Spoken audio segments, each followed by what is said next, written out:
जय हिंद दोस्तों। इस वीक एक बहुत ही इंपॉर्टेंट न्यूज़ आई थी और वो न्यूज़ ये थी कि सुप्रीम कोर्ट ने नीट और जेईई के एग्ज़ाम को पोस्टपोन करने के बजाय उसे कंडक्ट कराने का फैसला लिया है।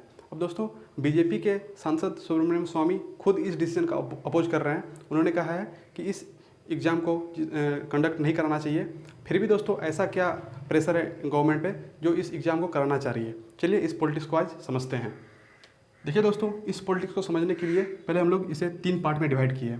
पहले है प्रेजेंट कंडीशन, दूसरा है दोस्तों गवर्नमेंट का पॉइंट और तीसरा है क्यों कराना चाह रही है ये। देखिए दोस्तों, प्रेजेंट कंडीशन की बात करें तो उसमें सुप्रीम कोर्ट का डिसीजन आया है 21 अगस्त को। उन्होंने ये कहा है कि अब हम इस एग्ज़ाम को और पोस्टपोन नहीं कर सकते हैं, नीट और IIT JEE के एग्ज़ाम को। अब इसे हम लोग इस तरह करेंगे तो इससे स्टूडेंट के करियर का खिलवाड़ हो जाएगा। अब दोस्तों ये डिसीजन मात्र सुप्रीम कोर्ट में 4 से 5 मिनट चली और इसके बाद जस्टिस ने वीडियो कॉन्फ्रेंसिंग के द्वारा इस डिसीजन को एग्ज़ाम को कंडक्ट करने का फैसला दे दिया। अब दोस्तों इसके बाद डॉक्टर सुब्रमण्यम स्वामी का स्टेटमेंट ये है कि वो खुद इस डिसीजन का अपोज कर रहे हैं कि इस पेंडेमिक के कारण इस एग्ज़ाम को कंडक्ट नहीं करना चाहिए, क्योंकि दोस्तों इससे जितना एग्ज़ाम से प्रॉफिट नहीं होगा, इससे डेथ हो जाएगी। उन्होंने ये कहा है कि एग्ज़ाम देने स्टूडेंट जाएंगे तो उससे कोरोना केसेस घर लाएंगे और उसके बाद वो अपने सीनियर सिटीजन को इससे फैला सकते हैं। तो दोस्तों ये बात कोई कांग्रेस की नेता कहती तो अलग होता, लेकिन ये दोस्तों रूलिंग पार्टी की खुद सांसद कह रही है कि इस एग्ज़ाम को कैंसिल करना चाहिए। और वो भी दोस्तों सुब्रमण्यम स्वामी, आप जानते होंगे ये बहुत ही एक इम्पोर्टेंट लीडर है। ये IIT और हार्वर्ड के प्रोफेसर रह चुके हैं, IIT और हार्वर्ड में इकोनॉमिक्स के प्रोफेसर रह चुके हैं। उन्होंने ये बात कहा है। फिर भी दोस्तों क्या इन पे प्रेशर है, हम लोग उस पर बात करेंगे। अब देखिए दोस्तों, तीसरा पॉइंट है वो है कोरोना केसेस का। कोरोना पॉजिटिव का दोस्तों केस की बात करें तो इंडिया टोटल पॉजिटिव केसेस में 3rd रैंक में है पूरी दुनिया में, अमेरिका और ब्राज़ील के बाद। और दोस्तों total number of daily number of cases में इंडिया भी टॉप में है। वो दोस्तों डेली 70,000 का केस लगभग आ रहा है। और दोस्तों इस डाटा पे आप बिलीव नहीं कीजिए जो मैंने आपको अभी बताया। क्यों बिलीव नहीं कीजिए, इसका पॉइंट ये है कि दोस्तों टेस्टिंग की बात करें तो इंडिया दोस्तों टेस्टिंग में बहुत पीछे है। अमेरिका की बात करें तो US ने दोस्तों अपने 33 करोड़ पॉपुलेशन के लिए उन्होंने 7.5 करोड़ पॉपुलेशन का टेस्टिंग कर चुका है। मतलब दोस्तों इन्होंने अपने टोटल जनसंख्या का 21% वो उन्होंने टेस्टिंग कर चुका है। अब दोस्तों इंडिया की बात करें यहाँ पर, तो इंडिया ने दोस्तों अपने 131 करोड़ पॉपुलेशन के लिए इन्होंने मात्र आपका 3.5 करोड़ टेस्टिंग किया है, जो कि लगभग दोस्तों 2% होता है। तो आप समझ सकते हैं इंडिया में टेस्टिंग कितनी कम हुई है। हो सकता है हमारे बीच और पॉजिटिव केस होंगे। मुझे तो ये लगता है कि पूरा दुनिया में सबसे ज़्यादा कोरोना पॉजिटिव का केस इंडिया में होगा, लेकिन यहाँ टेस्टिंग ही नहीं हो पा रहा है जो पता चले। अब दोस्तों आपके घर में आप खुद पूछिए कि कितना मेंबर का टेस्टिंग हुआ है, आप में से 10 में से 8 का जवाब आएगा कि नहीं हुआ है टेस्टिंग। इसीलिए दोस्तों हमें इस महापेंडेमिक काल के टाइम पे इतना बड़ा डिसीजन सुप्रीम कोर्ट को कैसे ले सकती है, आइए इसको समझते हैं। अब देखिए दोस्तों, गवर्नमेंट का पॉइंट इसमें है कि करियर। उन्होंने ये बताया है कि स्टूडेंट का करियर के साथ हम और खिलवाड़ नहीं कर सकते हैं, इससे उनका टाइम का लैप्स हो जाएगा। इसलिए दोस्तों इस एग्ज़ाम को कराने का ज़रूरत है।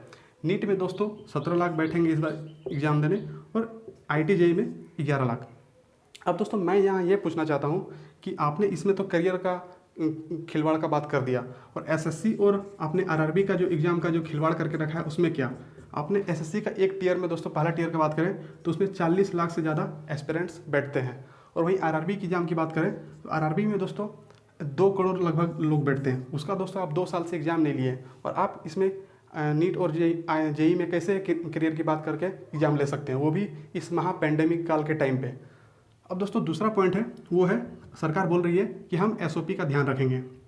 SOP दोस्तों मतलब स्टैंडर्ड ऑपरेशन प्रोसीड्यूर। मतलब दोस्तों वो बोल रही है सरकार कि इस एग्ज़ाम को कंडक्ट कराने के लिए हम लोग पूरा मास्क, सैनिटाइज़र और जो भी ग्लव्स का पूरा से अच्छे से यूज करके हम लोग इस एग्ज़ाम को कराएंगे। लेकिन दोस्तों यहाँ पर मैं एक HRD मिनिस्ट्री से ये क्वेश्चन करना चाहता हूँ कि आप 15 अगस्त में प्रधानमंत्री मोदी जी के भाषण में 2 घंटा आप खुद मास्क नहीं पहन सकते, तो आप कैसे एक्सपेक्ट कर सकते हैं कि स्टूडेंट आपका पूरा दिन मास्क और SOP का फॉलो करे, क्योंकि उसे एग्ज़ाम देने जाना है, फिर वहाँ सेंटर में रुकना है, फिर वहाँ से घर आना है। तो दोस्तों ये सब पूरी बकवास बात है कि SOP का फॉलो होगा, वो भी हमारे इंडिया जैसे देश में।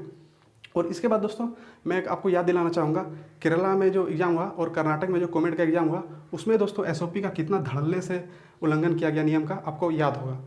अब दोस्तों अब हम लोग जानते हैं बात, इतना प्रेशर होने के बाद भी, इतना पेंडेमिक के कारण भी ये क्यों कराना चाह रही है।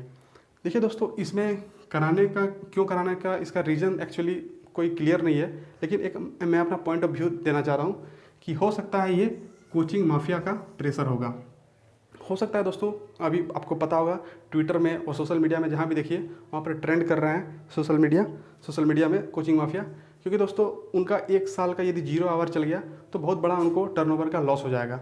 इसलिए दोस्तों हो सकता है इनका प्रेशर होगा और इसके एग्ज़ाम को जल्दी से कराने का, क्योंकि दोस्तों एक एलिगेशन ये भी लग रहा है कि और ट्विटर में एक लास्ट ईयर के जेई के नीट के टॉपर हैं, उन्होंने लगाया है कि एक माफिया है कोचिंग माफिया, उन्होंने एनटीए का जो नेशनल टेस्टिंग एजेंसी जो एग्ज़ाम करवा रही है उसका जो पोस्टपोन नहीं करके एग्ज़ाम करवाने का जो डिसीजन था नोटिस, उसको एनटीए से 4 घंटा पहले उन्होंने सोशल मीडिया पे डाल दिया था एनटीए से पहले। तो दोस्तों ये कैसे हो गया? अब दोस्तों ये जो ट्रेंड कर रहा है सोशल मीडिया पे, मैं उसकी पुष्टि नहीं कर रहा हूँ, ये कहाँ तक सही है मुझे भी नहीं पता, लेकिन हो सकता है ये एक पॉइंट हो। मैं कोई दावा नहीं कर रहा हूँ कि ये सच ही होगा, लेकिन ये एक पॉइंट हो सकता है। दोस्तों इस महा पेंडेमिक काल पे ये एग्ज़ाम कराना कितना सही है इसे आप ही समझिए, और दोस्तों इस वीडियो को ज़्यादा से ज़्यादा शेयर कीजिए ताकि ये ज़्यादा लोग पर जाए और इसे पता चले कि ये एक बहुत बड़ा काल हो सकता है। अभी पेंडेमिक चल रहा है, हो सकता है पेंडेमिक अल्ट्रा मैक्स प्रो आ जाए, इसलिए दोस्तों इस वीडियो को ज़्यादा शेयर कीजिए। तब तक मिलते हैं दोस्तों अगली वीडियो पे। जय हिंद।